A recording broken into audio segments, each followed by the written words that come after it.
Very good morning to you. Morning. Hope you're well. Yeah, good. Yeah. Can I just check your frustration levels? Because having seen what happened on Tuesday night at Wolverhampton Wanderers, I imagine your frustration levels must be fairly high at the moment.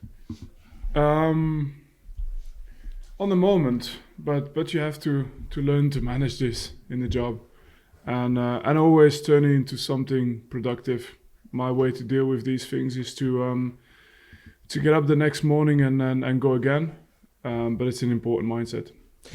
How do you deal with that with the players? Are you talking to them in the dressing room directly after the game, or are you a manager that likes the dust to settle and will maybe analyse that the day after? I think you always have a small debrief after the game, usually in the dressing room, couple of minutes, but nothing.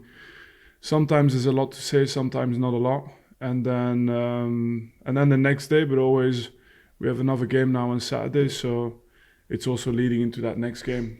And when you've done a review of the game, what stance are you taking with the players? Are you having to be very careful with them in terms of their confidence? You can't afford to criticise them too strongly. What sort of view do you take?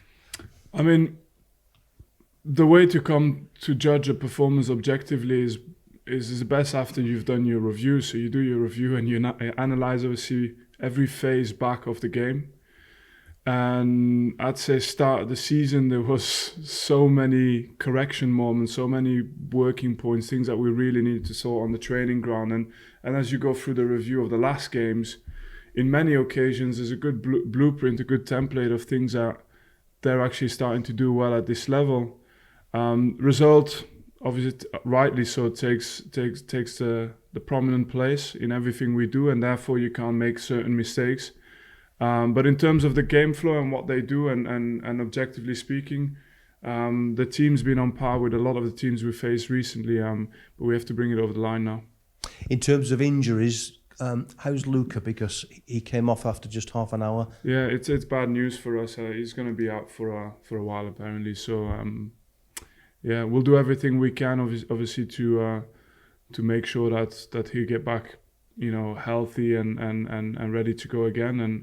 And I think now the key concern for us is to make sure that he doesn't sustain any long-term damage because he's still young. So we're really going to do everything that's right by him.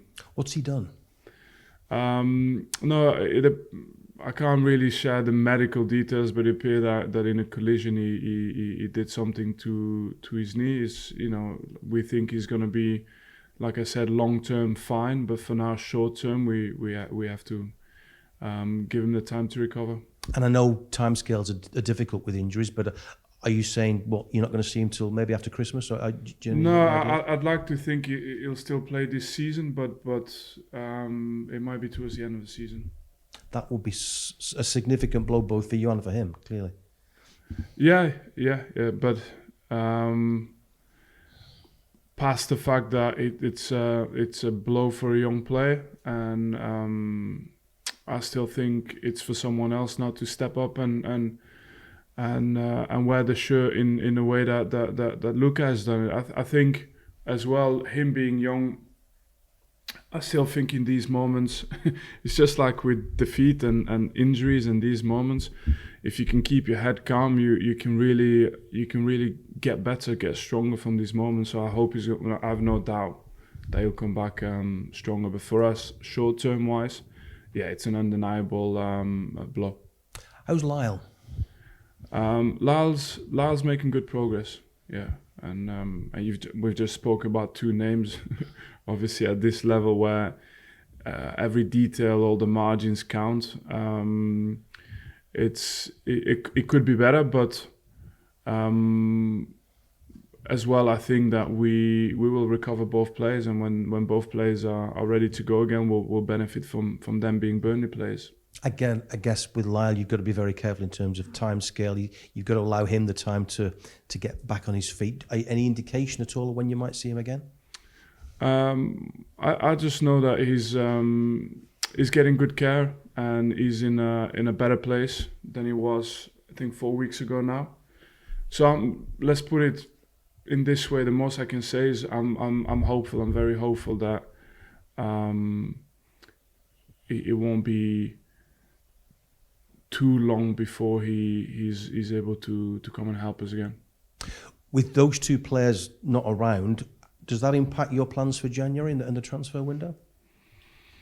The squad is still fairly large, and we don't have unlimited resources. So, but I'd say this: I think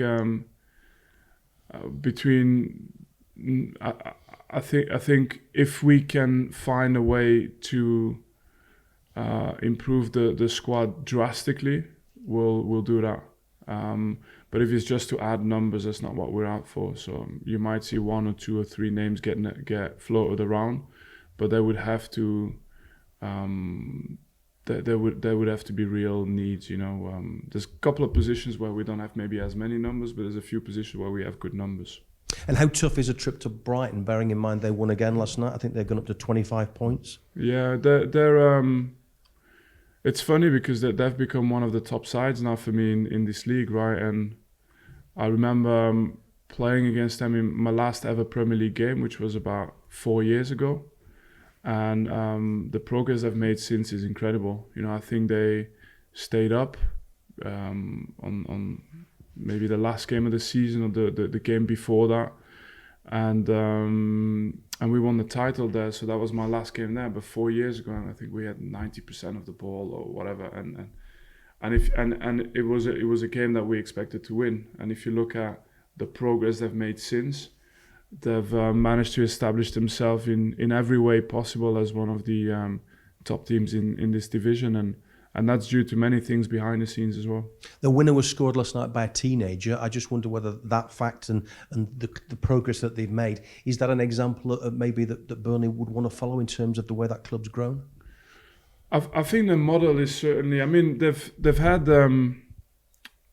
Because funnily enough, it was also one of my first League Cup games or something in the country. So they were playing at the Athletic Stadium at the time, before they moved to the arena. So to get through the leagues, they've had an idea a long time before they got into the Premier League. They've had, of course, healthy backing, but healthy ideas as well. And if I look at what they've become today, it started probably when we played against them on that athletic pitch, and that's kind of what successful projects are all about. That vision, that dedication, and what they are today is it doesn't surprise me that they not only recruit players, produce players, coach players as well, because they've had very good coaches over the years that have turned them into operationally a very successful club. Thanks for your time. Thank you. Vincent, when you talk about Brighton and their evolution, when you watch film of them now, what do you see as the greatest strength of them?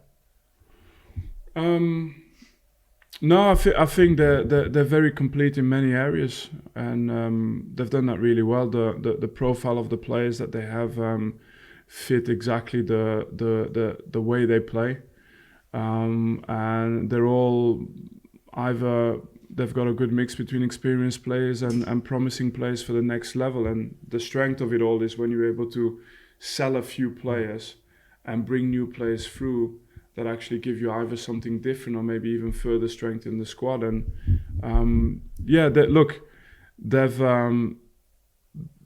they're a prime example of probably sustainability and competitiveness at Premier League level.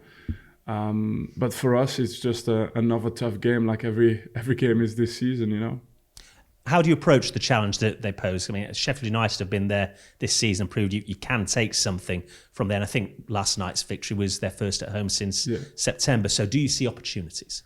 Yeah, I very recently reviewed that game. Let's bear in mind that they went down to 10 men at the beginning of the second half, because the game was very clearly going one way. The thing I would say is, for us, I think we always have the mindset that we can do something.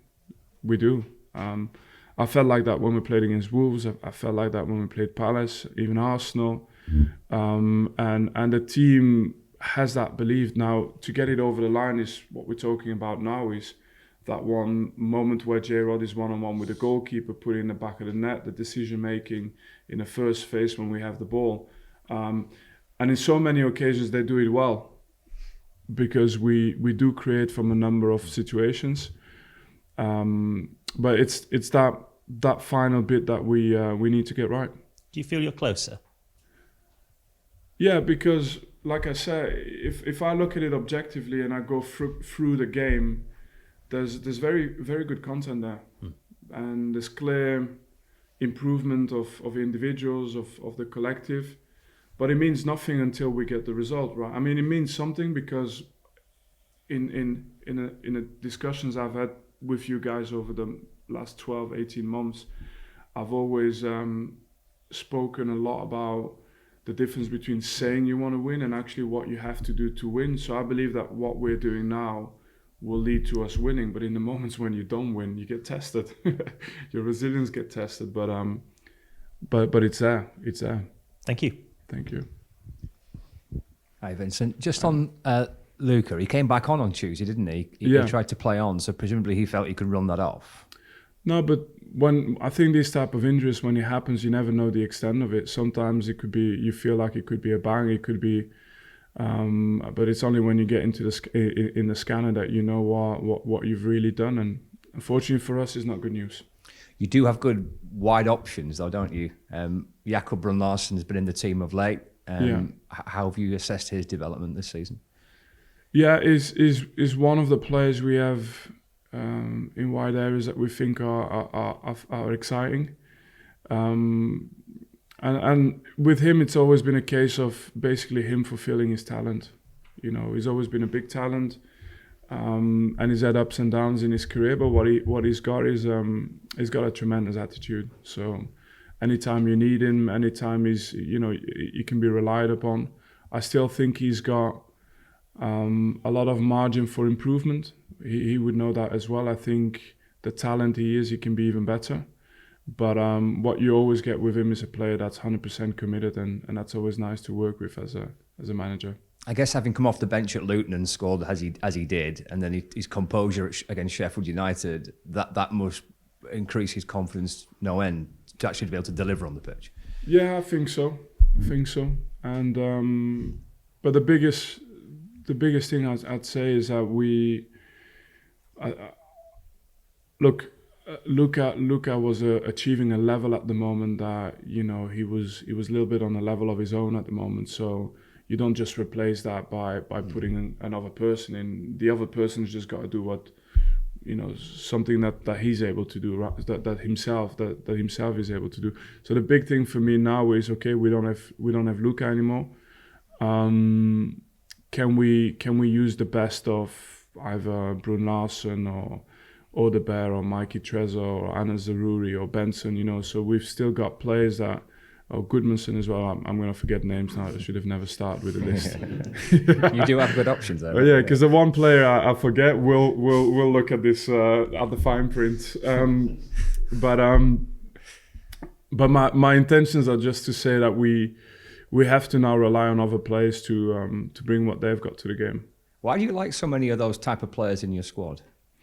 I think you can class them as wingers, but it's the versatility that's important.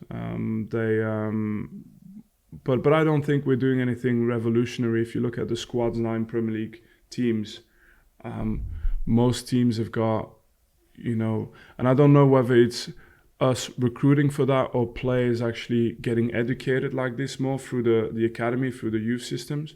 But a lot of players now are comfortable playing 1, 2, 3, 4 positions. It's and it's important because this season we thought we might have needed Goodmanson a bit more central, then you need him a little bit more wide.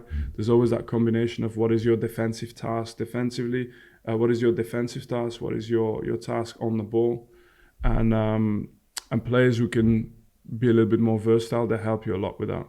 You mentioned the other night about the small margins, especially at the bottom end of the Premier League. How do you best go about narrowing those margins? What's the best solution? Put a ball in the back of the net. But in terms of, for me as a coach, I think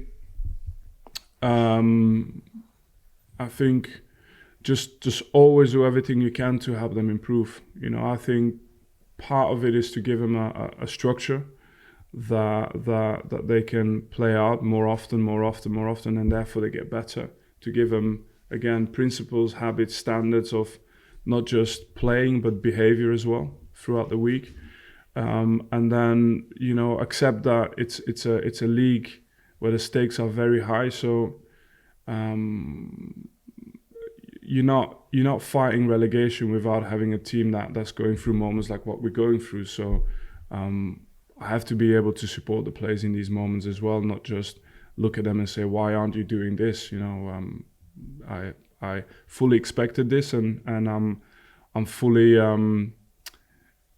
motivated, even to a point where I'm excited to see them actually go through this process of the pain and then the gain. Thanks, Vincent. Good luck. Thank you. Hi, Vinny. Hi. Josh Cullen and Jack Cork, are they still unavailable? Yeah, there will be. Yeah. Obviously, you got Jordan Bay back from suspension. You got a good headache now with 4 centre backs fit and available. Yeah. Let's let them compete, let them perform, and that's what we're after. Yeah, you do have some players that Alder Keel, Connor Roberts, Zerori and Benson not played as much recently. What's your message to them? What do they need to do to force your way into the plans? Keep working hard. It's the situation where we're in now. It can't be about the individual. It has to be about the team. And at some point, everybody has an opportunity to show. And when you have the opportunity, then make it clear to everyone. That's how it kind of works in a game. Lovely. Let's move into the embargo. Oh, sorry, Ian. Let's finish with Ian Parker from TN Media, who we never forget. I just want to ask, I know you keep the focus on yourself, but we've seen Bournemouth picking up some results and a bit of a gap opening up towards the bottom. How important is it to make sure that you don't begin to look cut adrift, just in terms of maintaining belief within the squad? Yeah, but I tend not to pay too much attention to the league table, because that doesn't get me points against Brighton, doesn't get me point in the game after. But I kind of see, I'm not surprised to see some of these teams pick up points and do well. I've seen the squads. I've got an understanding now of what they have in terms of quality, and like I said, so far I haven't been surprised by in any way, shape or form by how the league is shaping up. And the only thing I'm focusing on now is on making sure that, first we were trying to get our performances up. Now we've got performances consistently. I'm not saying we're not going to have a bad game at some point, but we've had consistently good performances now, and that needs to yield points. And that's the only thing I focus on, because if you have consistency in performances and you believe you can get the points, then you shouldn't worry about anybody else. But at the moment, that's my only focus. Yeah, but I'm just saying, if you begin to see a gap opening up, it will affect belief and confidence within the squad, won't it? That would, maybe, with other people. I don't really work like this. Okay. I'm sorry. I cannot relate one bit. Okay, fine. And I just wanted to ask as well, you talked a little bit about January. Is there money left to spend, or would you be looking at loan markets? Because it was obviously quite a busy summer. I think it always depends of a number of things, but we'll see. I don't see how we could drastically go out there and how we could go out there and drastically spend our way into staying in this division. I think it'll have to be a combination of one or two really smart deals if we find them, because also you're not necessarily always in the strongest position when you're in the bottom of the league to go and make a case to a player to commit his future to you. But there might be an opportunity, and then the key thing for us is also making sure that the players that we have now and the clear improvements you see, that they keep that progress to level up, to turn. I mean, I just want to mention one player. It doesn't really matter. We could mention Luka Kolesso as well, but he's not going to be there now. But like the likes of Zeki Amdouni or maybe even Sander Berg in recent performances. So these guys, their performances has improved that much from 2 months ago, and they've got that much still to go. That could also be a key factor of us actually turning these performances into results. It's also part of the job. Thank you.